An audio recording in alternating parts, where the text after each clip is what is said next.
Hello and welcome to yet another Financial Thursday. Today, we are highlighting the month of July being the month of independence. We are using that to talk about financial independence. What does that actually mean? And how can we better ourselves and our friends and family? So tonight I have the pleasure of sharing a few things. My name is Sharon Onyuze. I'm a teaching professor in Missouri, and I'm excited to be a part of a great team called Financial Equity Group. And we have these discussions every Thursday. So if you're watching this recording later, you can always go on the YouTube channel IB Financial Freedom and see other important discussions that we've had in the past, and also come back same time next Thursday. Okay, so now I'm going to get into a PowerPoint, just a few things for us to discuss and increase, maybe as a refresher for some, but also it could be new information for others. Okay.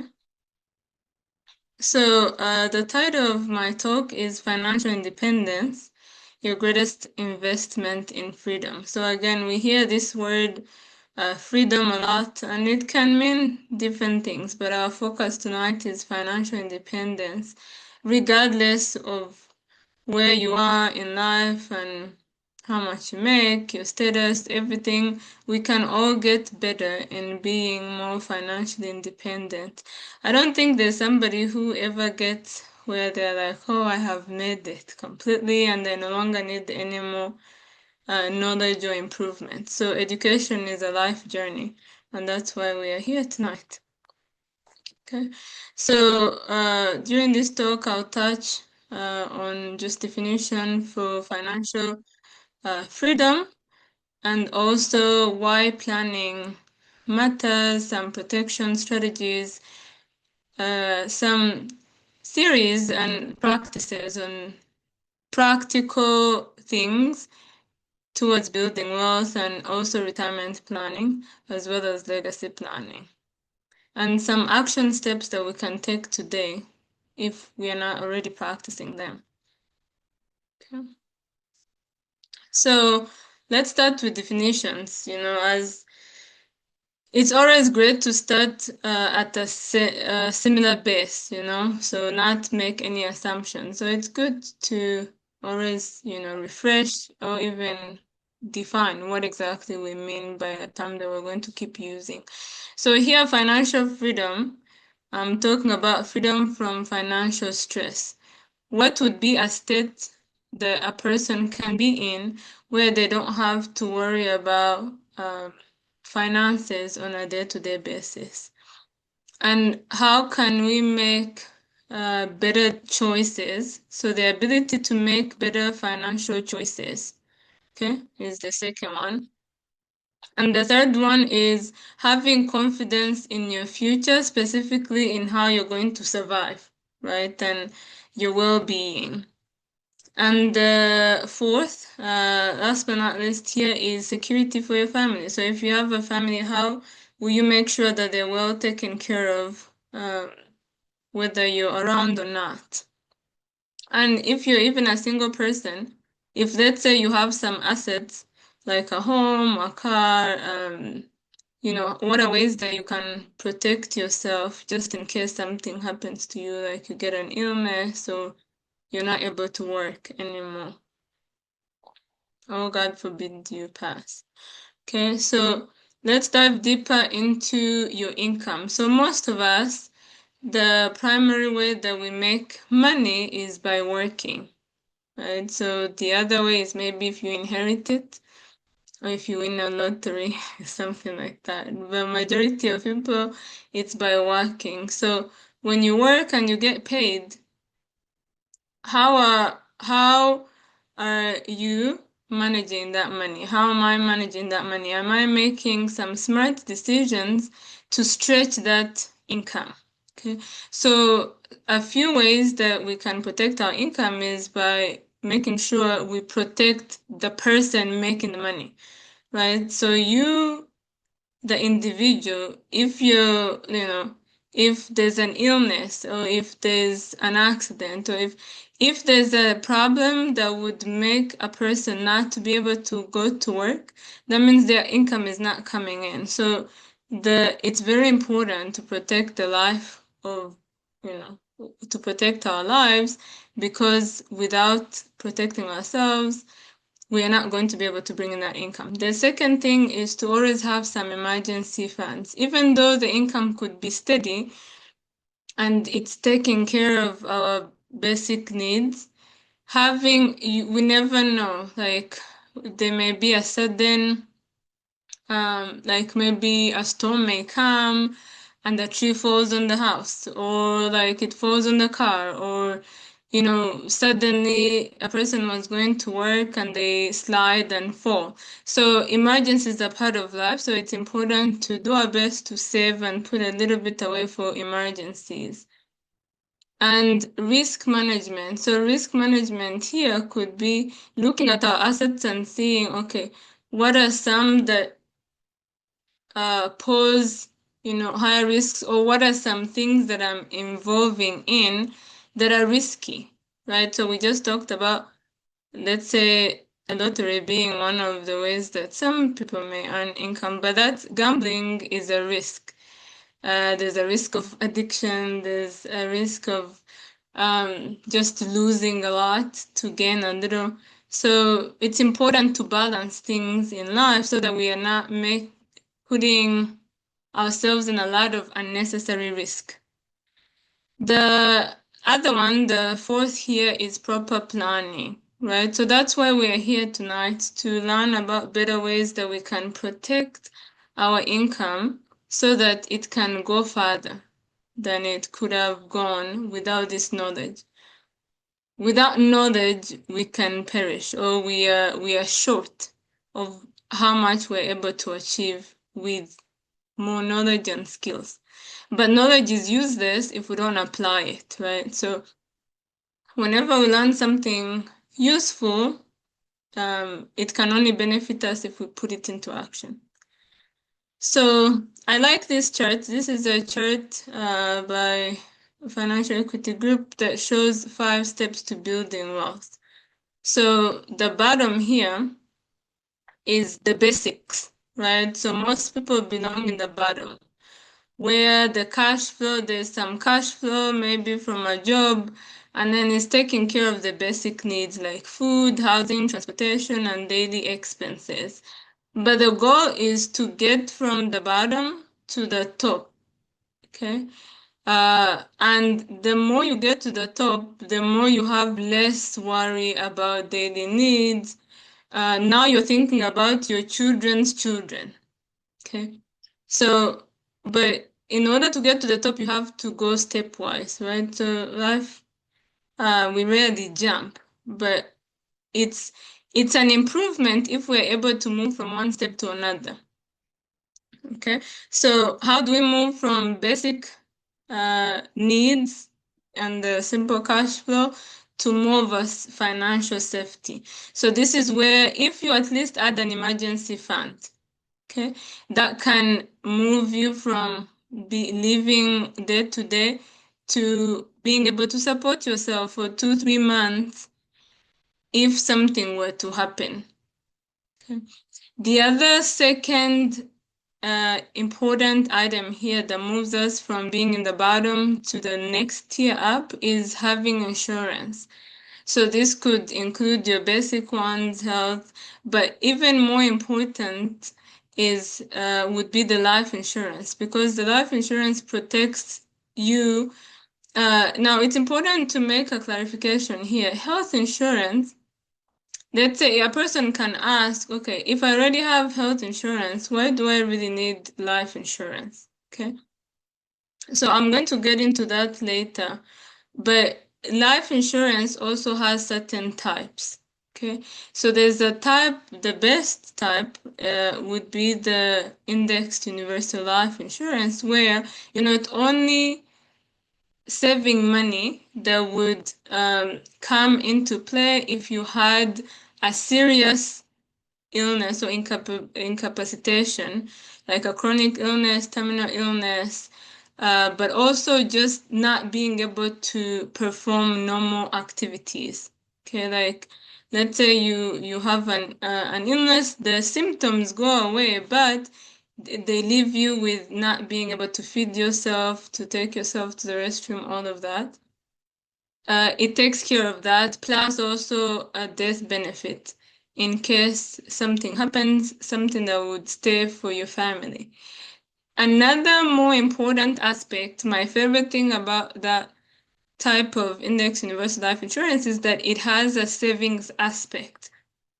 So you see how we're just talking about emergency fund? Emergency fund, if you just lock it away in a bank, savings account in a bank, it's earning at most 0.01 or 0.05%. But in that type of life insurance, there's a savings aspect that can earn way more, like 7 times more than what it would earn in a bank. You do need this emergency fund to be accessible though, so it's very important. Keep like 2 to 3 months minimum somewhere where it's accessible, even though it's not making a lot of income or a lot of interest.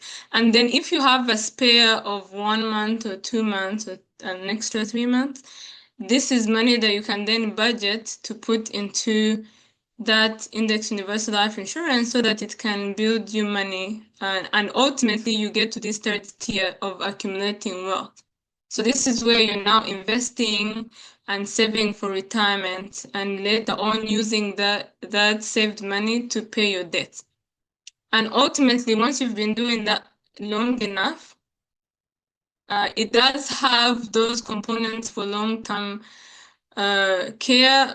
I think of long-term care as most people in this category have some sort of it's very common that there's some sort of a chronic illness, maybe that is making the person unable to do daily tasks. Okay, so it would come into play there.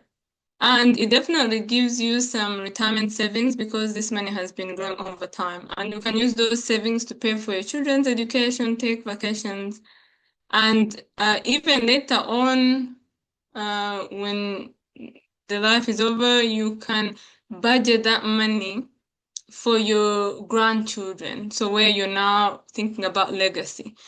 So unfortunately, majority of the people, close to 50%, are in the bottom here.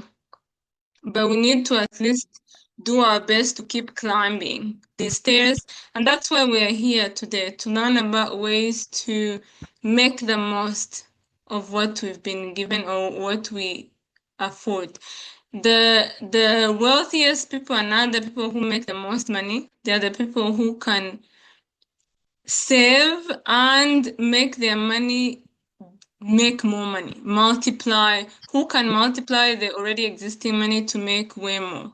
Okay, so it's possible that two people could be making the same salary, but one is considered wealthy and one is considered to be living day to day in just basic needs. Okay, so just to recap everything that I've just been saying, your greatest asset is yourself. Okay, so you have to protect yourself because you're the one that is earning the income.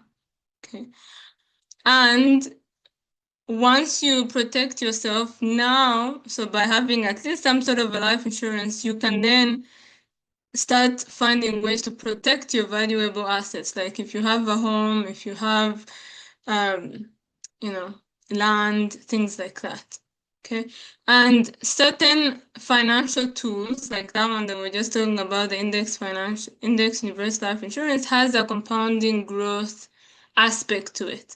So compound interest, okay, from our primary school, high school, primary interest grows at a much higher rate than your simple interest.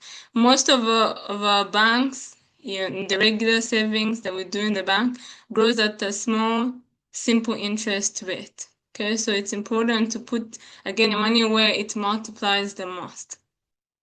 Okay, so what are some common mistakes that we tend to make? living without a plan, like no emergency fund, as though your life will always be perfect. Like we live in a up and down kind of world, so we need to always have an emergency plan and have some sort of insurance backing us because we don't know. Procrastination, thinking like, oh, there's still time. Let me just wait a little bit. Let me make some more money, or let me take care of these things. So time doesn't wait for anybody, and you don't know when you would actually need that. And unfortunately, people have, procrastinated, and then something happens, let's say when they were planning to do it the next day, which is very sad. So lack of protection for yourself, for your family, and ignoring retirement, we're all going to get old if we don't pass early. Okay, so that's just the matter of life. So, and in retirement, remember you're your main asset. So you will not be strong enough to still be working 70, 75. So you need to have, and if you want to maintain a comfortable lifestyle that you've been used to, you need to have a source of those retirement funds. So it's important to start planning for it now. Okay, so just to put everything, the key things here now, wrapping them up, it's important to educate ourselves because knowledge creates confidence and allows us to also make better decisions.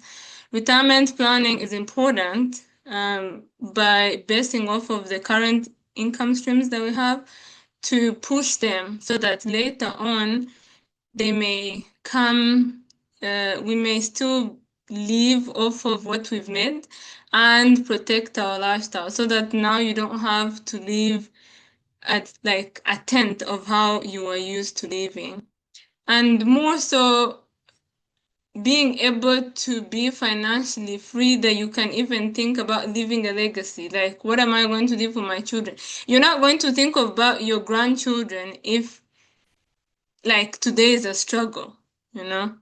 If we are living paycheck to paycheck, you don't have the mental capacity to think about grandchildren. But the more we learn and apply these financial skills, we're able to get in a more comfortable position where we can, we are pretty comfortable that we can think about giving, philanthropy, doing good things for people because we have an abundance. Okay.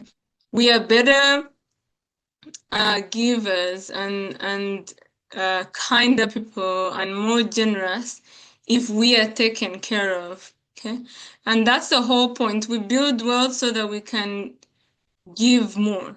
But if you don't have enough personally, you don't have what to give. Okay. So I've been talking about this index universal life. So let's talk about it. Let's define it, just in case somebody's hearing it for the first time. So index universal life insurance is a permanent insurance policy that also acts as a savings account. So it's linked to the stock market. That portion, part of how much you pay per month goes to your protection, the insurance of your life. And also the other part goes into that savings account, which is connected to the stock market, meaning that as the stock market grows, your savings are also growing, and they usually grow way more than how much you would keep in a bank. Actually, banks do give the money that we keep there into the stock market. So it's a smarter way to avoid that middleman. And you can, the difference though between going into stocks yourself and doing it is that doing it through Universal Index Life, first of all, you have a portion that is protecting you in case you get those critical conditions or chronic conditions, but also it promises you a floor rate. Sometimes the overall stock market can crash. Okay, so this one promises that it will not go below a certain rate, which is usually 0.25 of your income. So you can also borrow from it. So you can become like your own bank if you have these savings that have accumulated.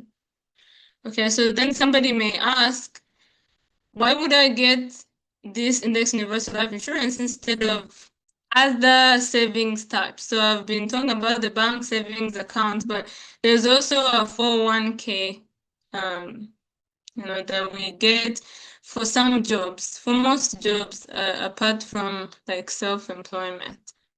So let's look at this left-hand side here and compare the three. Okay. So growth rate for a bank, a typical savings account in the bank is very low. Even 0.5 is very generous. It's usually 0.05 or less. 401k, the growth rate is high, but the market risk is also relatively high. It doesn't promise you a flow rate. Okay. And an IUL, yes, it may not grow at a much higher percentage, like 401k that is directly into the stock market, but it also protects you if the stock market is to crash. Savings bank accounts, some of them you have to pay fees. 401k, you do pay taxes later. IUL, you pay taxes early. That way, by the time you go to take it out, it's tax-free. And usually taxes become higher the more years pass. So the tax rate may be much higher, like 20, 30 years from now. So access to money in your savings account, of course, you can go and take it out, but it has grown very minimally. So it may not benefit you too much unless you need liquid cash. Remember, we said the emergency fund should be in your savings account, bank savings account, so that you can easily take it out, okay, without any penalties and stuff. So 401k, you can't just take it out because you have to wait until you're a certain age, in the US 59.5. IUL, yes, you can take it out. However, also when you take it out, your compound interest starts back from zero. So the benefit is to keep it in as much as you can so that the growth rate, because the compound interest is based off of how much is in there, the starting money, the principal. So if the principal is $100 versus 1,000, your interest is higher the more money you have in there. So how about protection? So none of the other accounts can protect you in terms of your life and illness coverage like the Index Universal Life. So that's why it would be a wise financial tool to add to your toolbox. Okay, so then a person can ask, okay, so why do I need to do it now? Like, I can just wait when I'm much older, when I'm more likely to get these chronic illnesses. The problem is when you wait, first of all, if you are deemed to be sick at the time, you may not even get this kind of insurance policy. And starting younger is like locking in a cheaper rent or a cheaper cost. So you look in lower amounts that you need to pay per month, which is lower premiums. And you also have more time to grow those savings. Okay, so I'll give you an example here. So say you want a coverage of 500,000, okay, in your life insurance policy, your death benefit, for example. This means that if something is to happen to you or you pass, this is the money that they will give your family. This is not accounting necessarily how much you will have made in savings, because that depends on how long your money has been in there. But if you're at age 25, by the way, these are not for everybody. It doesn't mean that everybody at age 25 will pay that. This is just an example. If you would like to know, if you're listening to this and you would like to know how much this would be for yourself, you need to contact me or the contacts that I've given you, that I'll give you later on in the slides, so that you can have an illustration or like an estimate that is specific to you, because it goes into your age, your health, your gender, and different kinds of things. So there are several financial professionals in our group who would be happy to sit down with you and do that estimate. So again, notice age 25 versus when you start at age 55, it's almost 6 times more per month. And there's even a risk that you may not qualify because they usually check, okay, your health conditions. So I've been talking about these added health coverages. So let me define them just for anybody that may not know or may not be familiar. So the Index Universal Life Insurance and even some of the other policies that we have do have what we call riders or add-ons. So this means that if you were to have what is called the critical illness, this covers heart attack, stroke, cancer, organ transplants, blindness from diabetes, paralysis. You would start collecting your money before you pass. A chronic illness is defined as a condition where a person is unable to perform any two of the following: bathing yourself, dressing yourself, eating by yourself, using the restroom, toileting, or moving by yourself. Okay, so you can still collect your money. Terminal illness is where you get the most money, most of your money at once. This is when you have a doctor's diagnosis that you have less than 12 months to live. Okay. So many people actually, at least in this country, over heart conditions are very common in this country. Okay. Most people over 50, they start needing to test for this. If you know you're hearing me and you're healthy and you're that age, that's perfect, great for you. However, the diet that we have in this country and like sitting down a lot is causing a lot of heart conditions, and hence people can later develop heart attacks. So critical illnesses and chronic illnesses are very common the older we become. Okay, so it's important to have started an insurance policy early so that you're able to take care of yourself once you get this. The great news is that if these things develop when you already have a policy, that's fine. Like you keep that smaller premium and it will take care of you. But if you start much later in life, the premium will be higher because you have a high chance of developing this, and the insurance company doesn't want to just have a new client and immediately pour money into them. Okay, so now just to bring this together, how do we grow wealth over time? Again, it's not about how much you make, but how much you're able to make what you have multiply at the highest rate possible. So we know that compounding is the best way to make money grow the fastest. And where possible, be sure to select a tool or at least one of your portfolio tools that locks in gains and never loses money if you were to crash. And that's what the Index Universal Life Policy will give you. And what that means is that if the market goes up, your account gains, and if the market crashes, you don't lose it like as much. You have a baseline where you can't go under. Okay, so what can you do studying today? You can review your own finances. Make sure that you have a budget. Make sure that you have an emergency fund.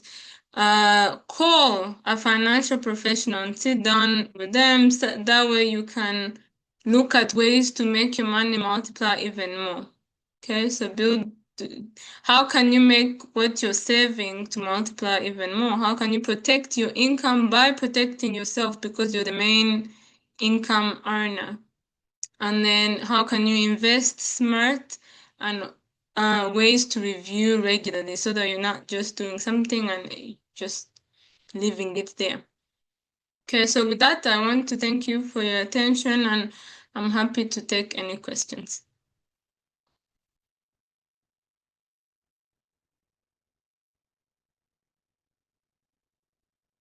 So audience, it's your time now.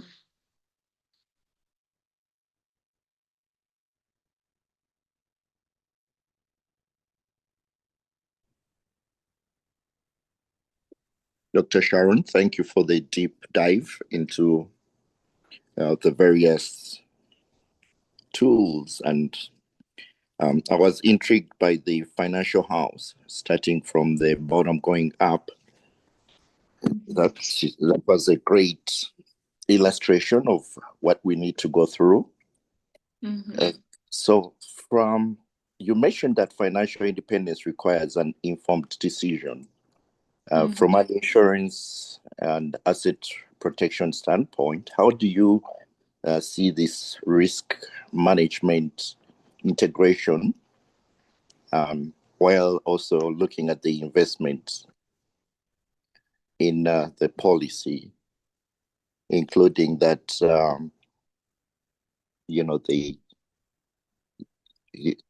getting to take care of any emergencies? How do you see that working? So if I would rephrase your question, you're asking what exactly does an informed decision mean here in terms of being able to protect yourself from unforeseen things like emergencies? You got it right. You got it right. Mm-hmm. Yes, so uninformed decision really comes from knowledge, right? So it's really hard to make an informed decision if a person doesn't know any better, right? So that's why taking time to educate ourselves on finances and the tools that are out there is the first step. And then emergencies, understanding that life is not a bed of roses. There will be rainy days and no one is exempt. So that's why it's very important to have that emergency fund. Some people may say, oh, you need 6 months, but some 6 months may not be feasible for everybody. Start with 1 month of daily living expenses. These expenses down here, let me point to them here. Like if I would lose my job today, can I be able to buy food for at least a month or two while I find another job? Can I be able to pay my rent or mortgage? Can I be able to get gas and pay the house, the car bill if I need to take care of my daily expenses like water, electricity, those things, right? So emergency funds are very key. I also noticed on a personal thing that it's very hard to know how much to put in the emergency fund if you don't have a budget or if you're not tracking how much you're actually spending. Like how much are you going to know it costs, to run your life for a month? Until we implement some tools to help us, the first thing is really to track how much a person uses per month. And then from there, they can calculate and multiply that by how many months they need to save in the emergency fund. So just to recap your question, answer again, knowledge is power. By informing ourselves and putting what we learn into practice, it helps us make these better financial decisions. And one of those most standard financial decision that everybody should make is setting aside something like an emergency fund for sure before other things. You see, like before any insurances, emergency fund and insurance go hand in hand, but an emergency fund is also a type of like a quick insurance. And then you can then think about more long-term insurance plans. Good question. Thank you. Okay. Other questions or comments? We have just a couple of minutes left. So just maybe to wrap up our talk today, our talk was on financial independence. What does that actually mean? We chose the theme of independence, given that, July is a month of independence, and celebrating independence in the US, in London, probably in some other countries around the world. But what does independence really mean on a personal level? Right? Financial independence means where you're not bound or very stressed. When a person isn't able to think about luxury things like taking a vacation because they know food, putting food on the table is a struggle, paying housing, like those basic needs. So what can we do to make ourselves make the little that we make, the little or much that we make, to stretch it as much as possible so that we can get to a place of financial freedom, where we're not stressed, but we can actually think about big and better things to do, whether it's to invest more, whether it's to give more, whether it's to just enjoy life more because we have now some spare money to spend. Okay, so we've seen a hierarchy of steps in the financial process. First, we need to make sure that we can at least take care of our basic needs successfully and consistently. Next is setting up an emergency fund, as well as getting a sort of insurance for yourself as the main income earner. And next, we can think about better ways of investing whatever we make so that those savings can stretch out and multiply more. Next, we can think about legacy and leaving something not just for our dependents, but our dependents. Okay, so that's how much we can stretch how we make. As a reminder, it's not how much a person makes, but how much they're able to save and multiply. Okay, so with that, I will thank you again for your attention and direct you to I did put my phone number on the screen. It was 860-931-9655. And a great resource for our group, which is IB Financial YouTube channel, for all these great recordings from our past members and financial professionals. And if you'd like to write to an email, you can write to ibfinancialfreedom@gmail.com. Okay, I want to thank you so much, and if you weren't able to catch the whole thing, we'll be sure to share the recording tomorrow. Thank you.